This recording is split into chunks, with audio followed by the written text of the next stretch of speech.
Hey there, today I have a special episode for you. I'm chatting to my good friend Ric Gazarian.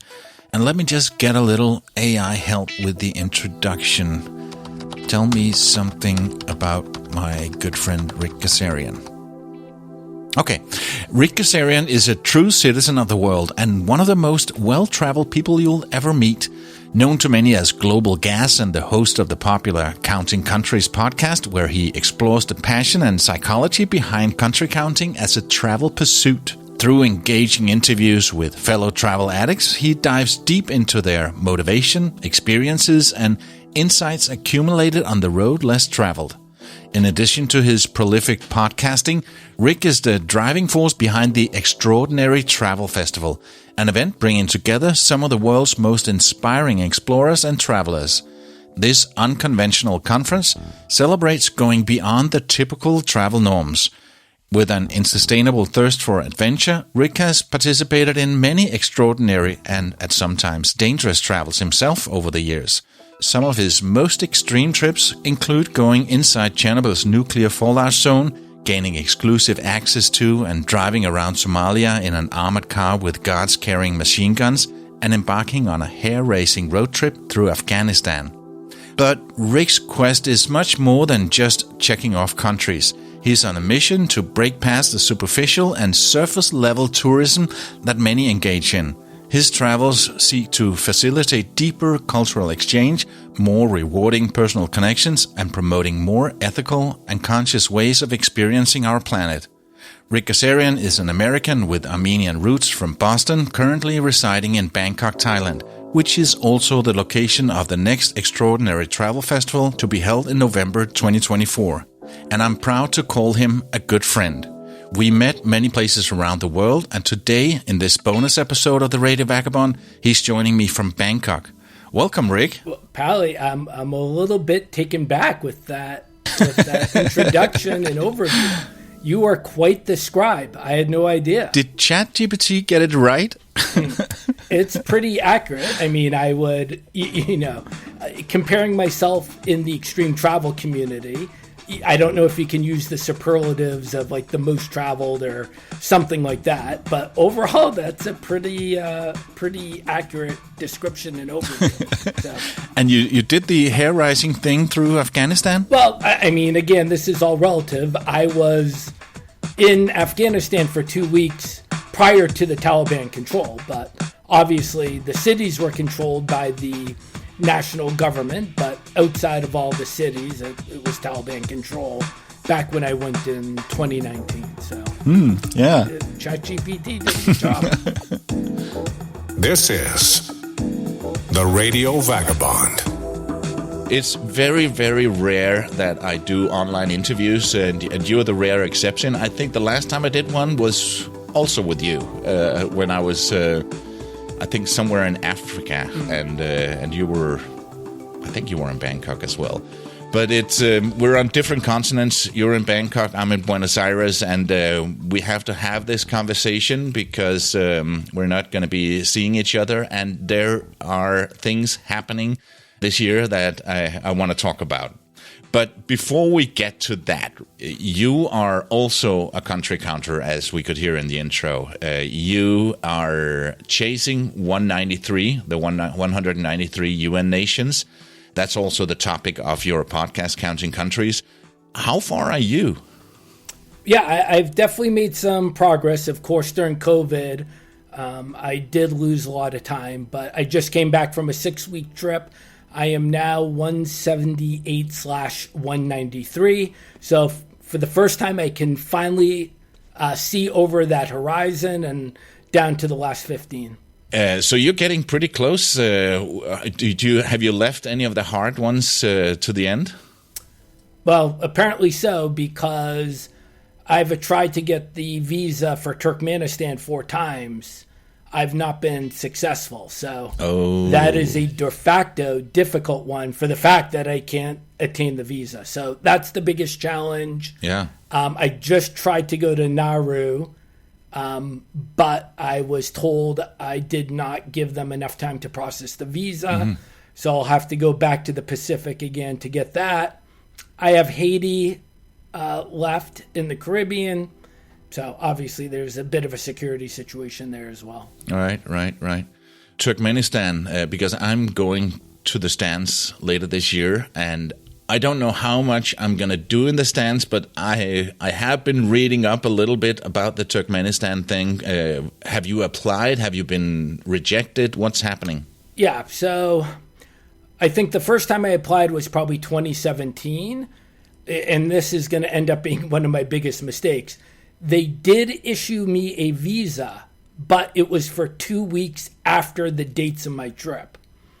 So, in retrospect, I should have changed everything and gone at that point when they gave me the window to go visit. The following year, I applied again. I did not get the visa. Then I tried September, October of 2023, and I just tried for late March of 2024. What are the reasons they reject you? Well, they don't give you a reason. The speculation is they Google your name. Yeah. And too much stuff comes up, then they potentially might take a pass on issuing you a visa. Uh-huh. Do you think it could be because of the podcast and maybe they see you as a journalist? Yeah. So whether it's a journalist or just someone who has social media and they don't like the looks or the sounds of it or... Yeah, but again, they don't give you definitive reason. You just simply hear that a visa was not issued. Yeah. I have a good friend who's a big travel YouTuber as well. I'm not going to mention his name because it might be even more difficult for him to get the visa to Turkmenistan. I know who you're referring to. Yeah, he keeps getting, very tall guy. He keeps getting rejected from Turkmenistan because of the YouTube video. So, yeah.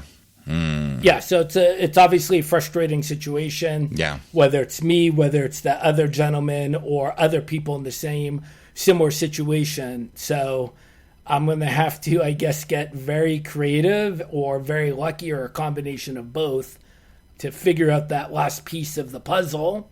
And it's a country that I'm quite excited about visiting as well. So yeah. Frustrating. And they don't have any transit visas. I think I read something about that. I don't think they have these currently, but no. Again, I'm going to have to go back to the drawing board and see what I can come up with, whether it's joining an NGO, whether it's writing the president a letter. I mean, I don't know what I'm gonna do. So when do you think you're going to reach the 193? Well, the goal is spring of next year, so 2025. But again, the cold reality is if I don't get the Turkmenistan visa, then, I mean, that plan's not going to mean that much. Mm-hmm. And when you do, you should see if you could find a guest host to Counting Countries podcast and let somebody interview you. A couple people have volunteered already, so I have thought about that. And I've kind of always said when I do accomplish the goal, then I will get interviewed on Counting Countries. So. Right. This episode is brought to you in part by Hotels25.com. Whenever you need a hotel anywhere in the world, go to Hotels25.com. That would get you the best price. Hotels25.com. Okay, Extraordinary Travel Festival. We had the first festival, a year and a half ago, as of this recording, in Yerevan, Armenia. I was obviously there, and I spoke to a lot of the big travelers and did some episodes. And that was an amazing event. It wasn't huge. I think were we 130 people attending? 130, correct. And that's pretty good for such a niche conference. Why was that in Armenia? It was in Armenia for a couple of reasons. There's two countries besides my home country of the U.S. where I have spent considerable time. That is one, Armenia, and two, Thailand. So I have a familiarity level with Armenia. I know people there. I know the city. I know the venues. That's number one. Number two, stuff like the infrastructure is good, meaning, it's good enough hotels, good enough restaurants. It's a walkable city. Next up would be the cost structure. It's an affordable city, a good enough hub. It's interesting enough. And this is somewhat prejudiced based upon who the community is, meaning our community statistically is mostly, Western Europe and North America. So you're not going to have the conference in Amsterdam. You're not going to have it in New York. Those are, in essence, too pedestrian. Armenia is, a little bit more out of the box, but the infrastructure and security situation are good enough. In a perfect world, we would have done the event in Mogadishu, but it's difficult to have 150 people there for a week. Doesn't make sense. So we needed something in between Mogadishu and Milan, so to speak. Yeah, and then you went for the easy thing for you because you spend a lot of your time in Bangkok. You call that your home right now. Yeah, so I mean, I'm a bit selfish. The second event, November of 2024, is in Bangkok. For the Armenia event, over a 14-month period, I lived in Armenia for 5 months on 3 different trips. So there was a pretty big dedication of time and resources living there, which in general I love because I love spending time in Armenia. Yeah. And the same logic is kind of holding true here. Thailand is not Amsterdam, it's not London. It's a good enough hub. The infrastructure is great. The cost structure is great. The ASEAN region is a fantastic area. People can visit a country they might have missed, like a Laos or a Burma or a Brunei or a Bhutan. So a lot of the same rationales and logic was utilized while choosing Thailand as the host country, in addition with the serendipity of I do have a home here. So it's much easier for me to manage the process. Yeah. And when we were in Yerevan, like I said, 130 people attending the conference. And then at some point you said, okay, all the people who's been to more than 150 countries come on stage. And out of the 130, I think, if my memory is correct, it was 28 people that had been to more than 150. And 18 had been to all countries in the world. Yeah, I don't know the 150 number. 18, or I was thinking maybe 17, remained on the stage for 193 countries. And then, of course, we did the cute little thing of had everybody go back to their seats, and then we called everybody up, everybody being 2 people who had been to every country in the world twice. So yeah. We had Slavik Mutari and Gunnar Garfors, who've been to both every UN member country twice. So. Yeah, and at that point, it was only 3 people in the world that have done that. Yep, so my understanding at the time of our event, it was Gunnar, Slavik, Babis Bizis, and I believe last year when Harry went to Equatorial Guinea, Harry Matsidzis, that he became the 4th person to accomplish that. Yeah. It's a very exclusive club. As you say in the podcast, more people have been to outer space than have been to every UN nation in the world. So it's a very exclusive club. Yeah, especially when you take into account the denominator of being approximately 8 billion people. So exactly, that is an atom-sized sliver of the people who've accomplished that goal. Yeah. I'm also on a quest to visit every country in the world, but I'm not nearly as far as you. I think when I was a guest on Counting Countries, I'd only been to 70 countries in the world. And I thought, why do you want me? Because I'm such a newbie. Now I'm up to 118, but I'm traveling a little bit slower this year. I'm going to add some this year. And then when I get to Bangkok, I'm going to do some of the countries that you mentioned in the region that I haven't been to yet. So, Great. Yeah, it's exciting times ahead. Tell me something about why. Why are you doing this? What's the Extraordinary Travel Festival all about? Why is that important to have such an event? Well, the concept came up, I think I was just daydreaming, brainstorming during COVID. And I thought about all of my friends, and I'm using quotation marks for friends, in the travel community. You're kind of an outlier since we have met maybe 4 times on 4 different continents, but I call people my friends who I've never met in real life. Right. So and I'd never done that. Yeah, I'd never done that 10 years ago.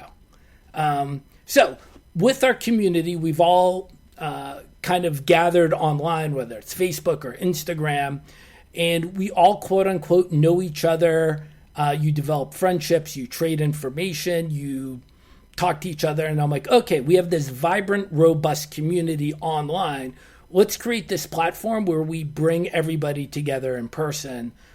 So that was the concept or the idea of the ETF, to give everybody the opportunity for those interested to take those virtual friendships or, someone you ran into in an airport 4 years ago, or maybe went on a group trip 2 years ago, and gather up everybody under one roof for a really fun time. Yeah, and there were so many people that I met for the first time, but I felt that I knew them.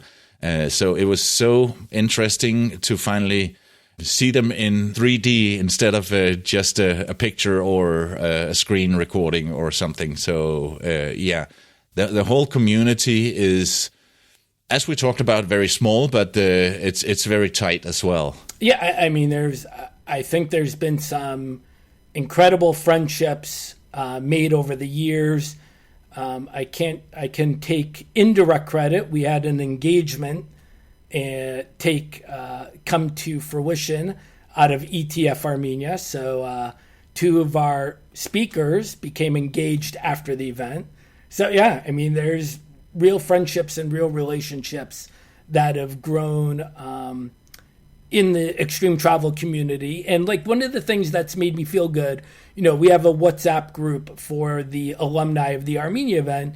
And on a regular basis, there's people getting together in random places around the world, and people are uploading the photos and like, oh, just ran into so-and-so in Budapest. And I mean, again, that is the whole idea of creating those relationships and friendships. So it's awesome. Yeah, I met Filipino Don in Armenia, and then we met again in Sydney, Australia, and then we met again in Ukraine, and we just met a month ago here in Buenos Aires. And when we meet, there are always some great travel stories, right? Yeah, I think there's 3 reasons to come to ETF. One is the content and the speaker. So really excited about all these amazing speakers who will be informing and entertaining us. The second is to explore Bangkok / Thailand / ASEAN / the region. And the third one, which we've been talking a lot, is this whole idea of the community. People had fun. Some people had too much fun at some of the parties. But yeah, it's just, I mean, I think it's one of those events that, I mean, people will, still in 5 or 10 years go remember when such and such took place, or, so-and-so did this at the restaurant, or, it's one of those events. Yeah. One night you were the bartender and you were talking all the time, and on the last day you had no voice left when you were hosting. Yeah, my voice was legitimately diminished by 90%. So I've thought about that a number of times, and I'm wondering how I'm going to be able to counteract that for this upcoming event. So I'm going to have to do some ChatGPT searches on how to manage speaking a fair amount over several days. Yeah. But who's it for? Is there a criteria that you should be a big traveler and have been to at least 100 countries in order to attend this event? Yeah, great question. And I'll answer this a couple of ways. So the people who came to the first event range from 20 years old to 80 years old. So 60-year swing. We came from 6 different continents. It was close to a 50-50 split between male and female. I think the lowest amount of countries is 20. And as we noted before, 2 people have been to every country in the world twice. So I would say it's a really, really wide spectrum of people who came. The tagline, I have a couple of taglines. It's the world's most traveled people. It's people who are accomplished, avid, and adventurous travelers, which is a bit more subjective. And the final thing I'll add on, Warren Buffett, one of the richest people in the world, considered maybe the best investor in the world. He has an event every year in Nebraska. About 20,000 people come. No one is as rich as Warren Buffett. So there's no minimum per se, but those people are there, again, for the same reasons, community and to hear this amazing content. So if you are in the spirit of being an avid traveler, someone who loves traveling, there's just no minimum requirement for coming except that you be passionate and you love to travel. Yeah. When I was there, I did some interviews with some great travelers, and then I also had this young American. Oh, for some reason, I can't remember his name right now. I'll put it in the show notes. I think it's Daniel. Right, Daniel. Sorry, Daniel, if you're listening. And he had not been to that many countries, but he traveled in a very interesting way. He was on a quest to hitchhike in every country in the world, and I thought, oh, there's some great stories there. Yeah, I mean, that is a great example, and I see him right now. He's hitchhiking all over Mexico. And yeah, I mean, the guy loves travel. He's got his own little style. And, you know, I think a lot of us use a mechanism to travel, a mechanism or a catalyst to create travel experiences. And I've followed him on Instagram and Facebook, and he has these amazing experiences from just getting in random cars and seeing where that goes. Yeah. So, yeah, he's a great example of someone who hasn't been to 150 countries, but yeah, I mean, he embodies the spirit. And when he's not traveling the world, hitchhiking around the world, he's driving Ubers, and he's also on a quest to drive an Uber in every U.S. state. So he's he's saving money for his traveling by exploring the U.S. as well. Yeah. So, yeah. What is your travel style? Like I said in the ChatGPT intro, you are not just ticking off box. You're not just entering a country, having a burger, and then leaving again. What is your travel style? Yeah, I don't think that's easy to summarize. I think I'm somewhat reflective of the country. So if I'm in Kenya, my focus is going to be on safari. If it's Egypt, it's going to be the amazing history and culture of Egypt. If it's New Zealand, it's going to be taking in the vistas and the panoramas. Yeah, so I'm not playing the same song over and over. I'm kind of, I guess, adapting to the strength of the country that I'm visiting. If travel is your passion, you can travel vicariously from the comfort of your own home. This is the Radio Vagabond Podcast. Let's talk about the Bangkok and the region. In a few days, I have another episode of my Vagabond Shorts about the 7 must-see things in Bangkok. I'm curious to see if you agree on that list when it comes out. I'm sure you can add a lot, but let's first talk a little bit about Bangkok. Why is Bangkok such a great city that you are staying there? Yeah, I think there's a lot of good reasons. So, one, it's a mix of East and West. Second, it's a mix of old and new. For a giant international cosmopolitan city, it's a very good cost structure.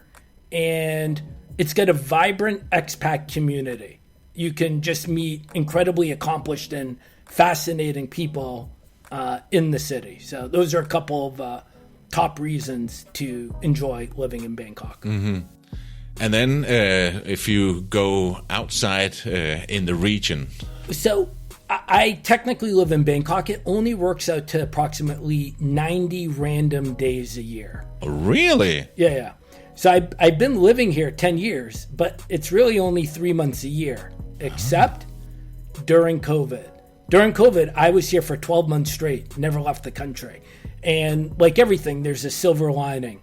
And the silver lining was after the first couple of months of COVID, I started traveling in Thailand. Right. And I was able to visit some of these amazing places, which I never had time to visit when I was doing my typical average 90-day visits. And to me, I mean, Thailand is this amazing onion. You can just keep on, Bangkok and Thailand, you keep on pulling back these layers, and you can get to the 3rd or the 4th or the 5th tier of the onion and still see something and do something amazing in Thailand that doesn't make the top 20 list on TripAdvisor. So that is, I think, that's part of the magic. So when you hear people, you know, when you're polling people and you're like, oh, what's your favorite country in the world? And someone's going to say, a lot of people will say Thailand. Yeah. There's a very strong rationale and logic for that being like a correct answer. Yeah. And then you mentioned some of the countries that are close by.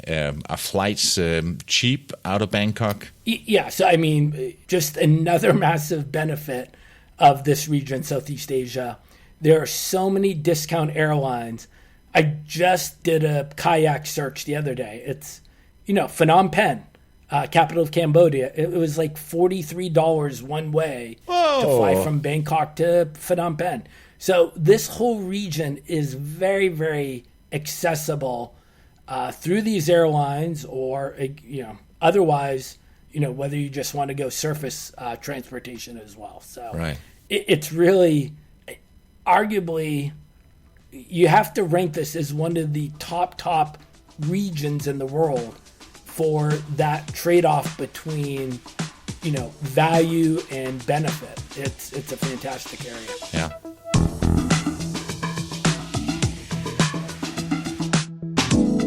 The Radio Vagabond. Gotta keep moving. Getting back to the conference, let's talk about some of the speakers. Is it a equally good lineup of speakers this year, or is it even better? Well, let's see. Politically, it's equally as good, and arguably it's better. I thought we had really just great speakers at the first event in Armenia, and I am really legitimately excited for this second group of speakers. So I think it's going to be amazing. Anyone you want to highlight? There's too many, so I'll do a couple very quickly. We only have 2 repeat speakers, really. So I'll touch on the first one, Thor Peterson. I think he's very well known in the community, Once Upon a Saga. Thor joined us virtually at the first event. I'm very excited he's going to be coming in person to Bangkok. He is famous. He left Denmark, your home country, in 2013. He returned 9.5 years later. So I think he left as a 33-year-old. He left a single man. He came back as a 43-year-old married man. He went to every country in the world during that 10-year time period, but never once took an airplane. So really just a singular, truly epic journey, which he'll be sharing. So he's, I think, I can see him getting a several-minute standing ovation when he takes to the stage. And he's one of these people that I met online so many times. I've had him on my podcast. I've invited him to be a part of a Lego art podcast when they did the world map. Yes. So he was a guest on that as well. And we've spoken so many times and chatted and this and that and what's going on. And then I was in Copenhagen at a travel community event. And there he was. It was like, whoa, you're here. And my second thing was, oh, you're tall. He's a Dane. So, so it's so cool to meet him. And I'm so excited that he's coming to Bangkok. Okay. Anyone else? Again, I could go down the list. One guy I'm really excited about, Joe Cummings. Right. I mean, I've heard someone else use the nickname. I'm going to steal it. He's the OG of Thailand, the original gangster of Thailand. And Joe's an American who came to Bangkok in the late 1970s. So he's lived here in 6 different decades. He has many, many claims to fame. But in 1981, he wrote the first Lonely Planet Thailand book. So 1981, he is the guy who, in essence, created Koh San Road. Oh. So the story, I'm going to screw it up a little bit. He wrote about Koh San Road as a launching off point to visit like the Grand Palace. Mm-hmm. But back in 1981, there were 2 Chinese-run hotels on that street where the traders of textiles stayed. Mm-hmm. He went back a year later, and it was full of backpackers. And now it's a party street. It's changed quite a bit. So Joe's written 40-something books. He speaks fluent Thai, Lao, Isan. He has served as the personal tour guide for Mick Jagger for 1 week. when Anthony Bourdain comes to Bangkok, you can see Joe up in Chiang Mai singing karaoke with Anthony Bourdain. He's an actor, so you're watching a Thai film on Netflix, and the evil priest comes online. It's Joe speaking fluent Thai in the Thai movie. He's in a awesome cover band that covers the Rolling Stones. So the guy is just the OG and a real Renaissance man. I mean, he is going to be sharing kind of 6 different decades of stories and perspectives of his time being in Thailand. So fascinating guy, cool guy. Yeah. And then you also have the Sultan as one of the speakers, His Royal Highness. Yeah, again, we could go down the whole list. Sultan Randy Williams of the Republic of Slowjamistan. To me, again, this is simply just unbelievable, fascinating storytelling. Randy is a member of our community. He finished traveling to all 193 countries, maybe just last year. I think a lot of us in the community also have a great interest in micronations, whether it's the Principality of Sealand or Liberland. And just to be clear, these are, to be honest, not real countries. Eye of the beholder. Reading about these countries, they run the gamut. So I went to MicroCon in Chicago. MicroCon is the equivalent of ETF for micronations. So there was like 80 different countries being represented at their own travel festival. And the reality is it runs the gamut. Some of them were literally 14-year-old students who had created their countries as a hobby or a school project. And then it runs the gamut to something like Liberland or the Principality of Sealand, which are not really tongue-in-cheek, but a little bit more serious when it comes to pushing the boundaries of what's considered a sovereign nation. So the Sultan Randy, in just pure genius, in my opinion, created his own micronation, I think 60, 90 minutes east of San Diego. Basically in the desert. In the desert, but he has done this better virtually than anybody else in the micronation community. So he's going to be telling his story. Just a few words. Randy is a radio guy like me. He has a syndicated show called something with Slow Jam or something like that, and then he named his country Slowjamistan, and you can get a passport. There's a sign, and it's unique. Look it up, and whenever he's out there talking about this micronation, he is wearing a uniform, and he calls himself the Sultan of Slowjamistan, and really an interesting character. So is it going to be Randy on stage, or is it going to be the Sultan? We'll leave that to your imagination, and you'll see what happens in about 8 months from now when you roll into Bangkok. So you have one more you want to highlight. Yeah, well, they're all like my children. I love them equally, but I will highlight one more additional speaker. Her name is Lakshmi. Last name is, I'm going to screw this up, but Parthasarathi. And I found her randomly on Instagram, just scrolling through one day. And her feed really caught my attention. And I reached out to her. I sent her a DM. And I'm like, hey, Lakshmi, would you have 10 minutes to talk on WhatsApp? So we exchanged numbers, and shortly after that, we're on the phone, we're talking, and I'm like, where are you exactly? She's like, I'm in Mogadishu, capital of Somalia. I'm like, oh, I was there several months ago. I did the, traditional 3-day, 2-night tour, armored car, 3 guys with the AK-47. And she's like, yeah, I just went on that myself. But I found it so interesting, I had to see more. I'm like, what do you mean? She's like, I left Mogadishu, went to Addis, then I flew to Hargeisa. Lakshmi then traveled overland for 5 days between Hargeisa and Mogadishu. Not a very safe thing to do. She got to Mogadishu and started contacting young Somali women in Mogadishu. And she would say, I'm looking for a homestay. So one woman responded affirmatively and welcomed Lakshmi into their home. So she lived with a local Somali family for 6 weeks. Wow. Started adventuring out every single day and was also making TikToks. So what happened? She started getting recognized literally on the streets of Mogadishu because she was showing kind of all the positive attributes of Mogadishu. And I think, local Somalis really appreciated that. After 6 weeks, she was picked up by the intelligence police. She was in the country illegally. Because I think many of us in the community know there's 2 different visas. There's a Somaliland visa and a Somalia visa. And since she crossed by land, she had the Somaliland visa. She was in Mogadishu, in essence, illegally. They detained her for 2.5 weeks and then deported her.